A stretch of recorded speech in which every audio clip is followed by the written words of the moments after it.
Today, the issue we are going to discuss is one we've written extensively about on Swarajya. We've covered it in one of our issues in November 2017. We've written a lot about it recently also after the Ram Mandir verdict and very recently after the Sri Padmanabha Swami temple verdict by the Supreme Court. It is to evaluate the progress of the free temple movement by Hindus in the context of the recent judgments of the Supreme Court. One, of course, relating to the Sri Padmanabha Swami temple in Kerala and to the Ram Mandir verdict. Now, this is what we are going to discuss today, the progress, to evaluate the progress of the free temple movement, where it is, where it needs to go, and what are the problems. Now, if I were to sum this entire thing up in 3 points, the free temple movement is fighting war on three fronts. The first one derives from history, the destruction by Islamic invasion. We all know that 800 to 1000 years of Islamic rule, including from that of the Delhi Sultanate in North India, even the Mughals, it left many temples destroyed. Many mosques today, as a lot of people have written about, are built on the ruins of temple, as was Ram Mandir too, as are temples in Kashi and Mathura too. The leftist historians, however, want you to believe differently. They want you to believe that no, the mosques were not built on temple ruins. There was no invasion of such kind. So there's the challenge of correcting the leftist history and reversing the Islamic destruction of temples. That's the first challenge. The second one is to free our temples from state control, a norm which became routine after the British colonial rule, when all temples, and temples alone, mind you, they were brought under the state control. The third objective and the third challenge in this free temple movement is that of allowing temples to operate as they really want to. Now, assuming temples are not free, for instance, they are not free, at least they should be allowed to operate in the traditions they have been operating in since centuries. They are not even allowed to do that. So, these are the three factors I'm going to discuss with you today, one by one. Now, let's come to the first factor, the rewriting of leftist history, the falsified leftist history. The same leftist history which actually told you that no Ram Mandir ever existed under the Babri Masjid and that Muslim invaders did not destroy the temples of Hindus. There are two things that come to mind immediately. One is the recent Ram Mandir verdict. Now, the Ram Mandir verdict, for some, it was the most important verdict in the history of independent India. Maybe it was. It can be debated surely, but it was one of the most iconic judgments given in recent history. It gave temple the right of the temple back to the Hindus. The Ram Mandir is going to be built, but there are a few aspects that need to be looked at. Ram Mandir is just one judgment. What about the other temples? And this is where a political hindrance comes into play. For this, we go back to 91 under the Congress government. The Congress government, as it has always done, to showcase its secular image, it passes a law called the Places of Worship Act of 1991. What it does, it disallows Hindus, it doesn't allow Hindus, even through courts, this needs to be noted, even through courts, to reclaim any temple that has been destroyed completely or partially destroyed. So even if the Hindus were to repeat what they did with the Ram Mandir judgment, they cannot do it because of this one political hindrance, that of the Special Places of Worship Act of 1991. The Kashi, the Mathura temples, they all are outside of bounds of the Hindus right now because of this one act. So until this act is not repealed by the parliament, and mind you, if it is repealed, a lot of noise would be made in leftist media because of what we saw in CAA. So anything Hindus do to reclaim their tradition, their history, it's met with fierce resistance. So even this will. But this is a political hindrance in reclaiming our temples. The second thing is relating to Ram Mandir judgment alone. Now, a trust has been formed by the central government on the order of the courts. But the problem is, at one point, we are talking about freeing our temples from state control. The second point, we are looking at state, again, forming a trust. Even if it has all the right people with all the right intentions for the Ram Mandir, they're still representatives of the center or elected by the center. That is still a problem, that the trust still has people from the center. Just yesterday, there was this news about the Prime Minister doing the Bhumi Pujan on August 5 for the Ram Mandir, and a lot of people had this question that how can you say that we need to free our temples from state control, and then have the Prime Minister doing the Bhumi Pujan for Ram Mandir in the same sentence. This is the first aspect we discussed. The second aspect is that of fierce state control over our temples since the British era.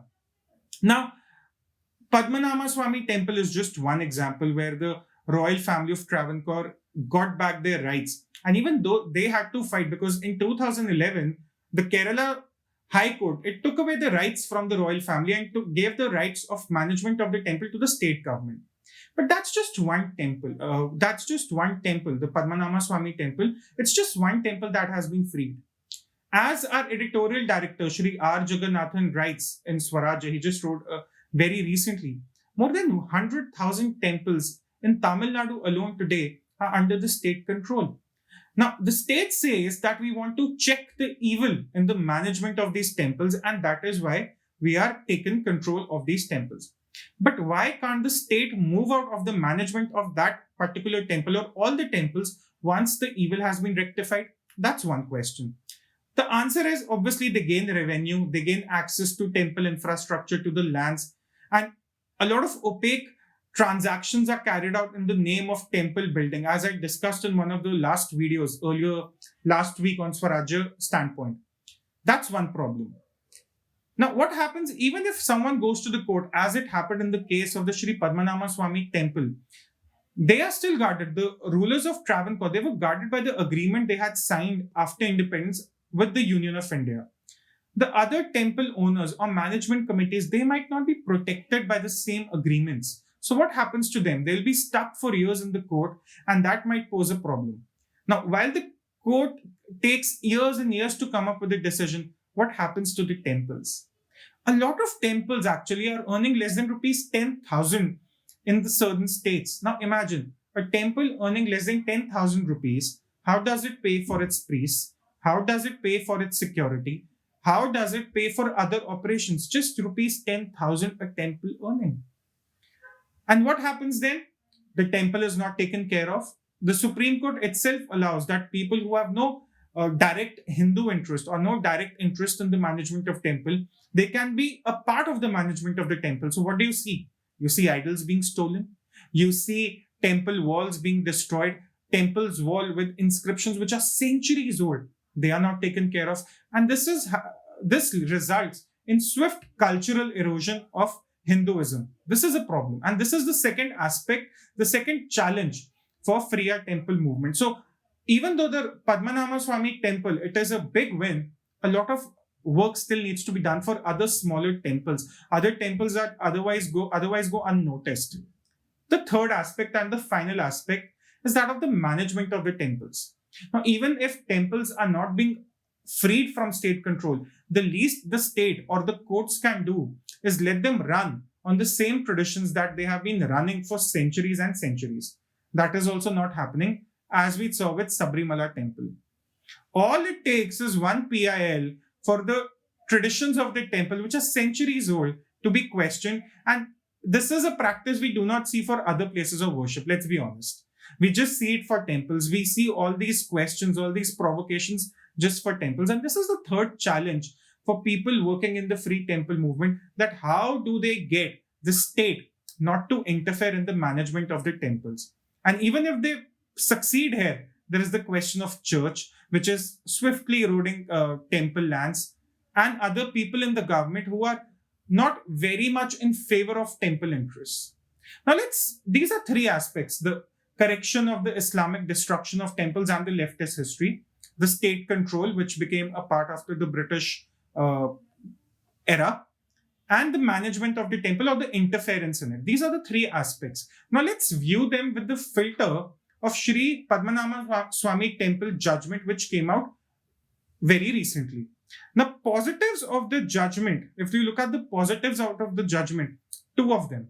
One, the status quo has been restored. The royal family gets the right to manage the temple again, which is correct, which is how it should happen.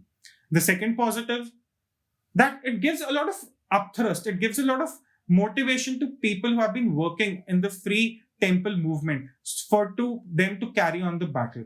But there are a lot of negatives also. What if court cases for years I mean, the royal family of Travancore had the mettle to fight out a court case like this. But what about other temples where such resources are not available? What about other temples where agreements like the one the royal family of Travancore had, they are not available? The second question, which our editorial director, Shri R. Jagannathan, asked very correctly in two of his editorials actually, it said the royal family of Travancore requested two committees. One was an advisory committee, one was a temple management committee. Now, the both committees, if you look at them by just voting rights, the majority voting rights are still with the representatives of the state.